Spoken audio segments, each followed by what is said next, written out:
Hi hello good evening. ఇవాళ రవ్వ లడ్డు చేయబోతున్నాము. ముందుగా మనం ఒక ప్యాన్ తీసేసుకొని అందులో నెయ్యి వేసేసుకొని మంచి నెయ్యి తీసుకోండి. నెయ్యిలో మేమైతే ఒక 1 kg రవ్వ బొంబాయి రవ్వ తీసుకున్నాము.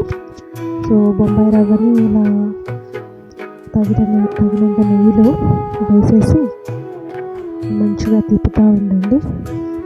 ఉండలు కట్టుకోకుండా చూసుకోండి. కంటిన్యూస్గా స్టిర్ చేస్తూ ఉండాలి, నేను తిప్పుతూ ఉండాలి.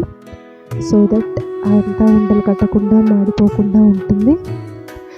ఇకపోతే కంటిన్యూస్గా మనం తిప్పుతూ చేస్తున్న క్రమంలో బొంబాయి రవ్వ అయితే మనకి కొంచెం లైట్ బ్రౌన్ కలర్లో వచ్చేలాగా చూసుకోండి. సో దట్ రవ్వ వేగినట్టు మనకి మొత్తానికి ఈ కలర్లో వచ్చేసిన తర్వాత దాన్నంతా మనము ఇలా మంచిగా ఈ కలర్ అంతా వచ్చేసిన తర్వాత రవ్వనంతా ఒక పెద్ద బేసిన్లోకి తీసేసుకోండి. సో ఆ బేసిన్లోకి తీసుకోవడం వల్ల మీకు కలపడం ఈజీ అయిపోతుంది. తర్వాత ఇంకో కడాయిలో నెయ్యి వేసుకొని కొన్ని డ్రై ఫ్రూట్స్, మేమైతే కిస్మిస్, కాజు, బాదం తీసుకున్నాము. మంచిగా నెయ్యిలో వేయించేసి ఇవి కూడా కాస్త పక్కన పెట్టేసుకున్న తర్వాత కాసిన ఇలాచీలు తీసుకోండి. ఇక మనం షుగర్ పాకానికి పెట్టేసుకొని అందులో మేమైతే ఒక 1/2 kg దాకా షుగర్ తీసుకున్నాము. మోర్ దెన్ 1/2 kg ఉంది. ఒక గ్లాస్ వాటర్ పోసాను. కరెక్ట్గా అది మనకి మంచి పాకం వచ్చేదాకా పక్కన పెట్టేసి ఇందులో ఒక కొబ్బరి పొడి కూడా వేసుకోవాలి. ఒక కొబ్బరిని తీసుకొని ఎండు కొబ్బరి తీసుకొని బాగా దాన్ని గ్రేట్ చేసేసి ఆ పొడంతా పక్కన పెట్టేసుకున్నాము. ఇలా చేసేసుకోవాలి. దాని తర్వాత ముందుగా వేయించుకునే డ్రై ఫ్రూట్స్ అన్నీ కూడా మనం వేయించి పక్కన పెట్టుకున్న ఈ రవ్వ మిశ్రమంలో కలిపేసేయాలి. బాగా కలిపేసేయండి. అందులో వేసేసిన తర్వాత ఇందాక నేను ఇలాచీలు చూపించాను కదా, అది బాగా దంచేసి ఆ పొడి కూడా ఇందులో వేసేసేయండి. మంచి ఫ్లేవర్ వస్తుంది. తర్వాత ఇలా తరిగిన ఈ కొబ్బరి కూడా ఉంది కదా, గ్రేట్ చేసిన కొబ్బరి, అది కూడా ఇందులో వేసేసి మంచిగా కలపండి. ఇకపోతే తీగ పాకం వచ్చిందా లేదా చూద్దాం పదండి. చూసారా, పాకం మంచిగా మరీ గట్టిగా కాకుండా మరీ లూజ్గా కాకుండా చూసుకోండి. చూసారా, తర్వాత ఈ పాకాన్ని అంతా తీసుకొని కాస్త పక్కన పెట్టేసుకొని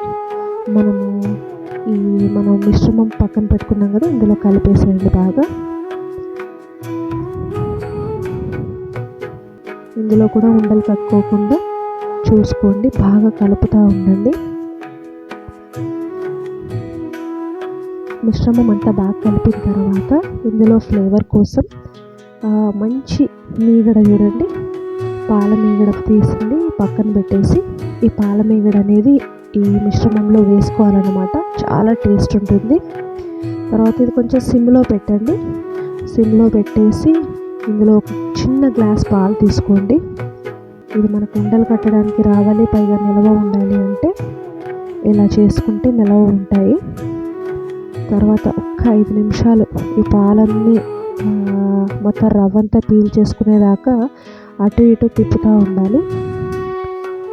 ఆల్మోస్ట్ పాలంతా అందులో ఇంకిపోయాయి అనుకున్న తర్వాత ఒక్క 5 నిమిషాలు అటు ఇటు వేడి చేసేసిన తర్వాత పక్కన పెట్టేసుకొని నెమ్మదిగా కాస్త ఉండలు కట్టడానికి వస్తుందా చూసుకొని చిన్న ప్లేట్లో నెయ్యి తీసుకొని మంచిగా ముద్దలు కట్టుకునేలాగా, లడ్డూలు కట్టుకునేలాగా వస్తుందా లేదా చూసుకొని అలా తీసి పక్కన పెట్టేసుకోండి.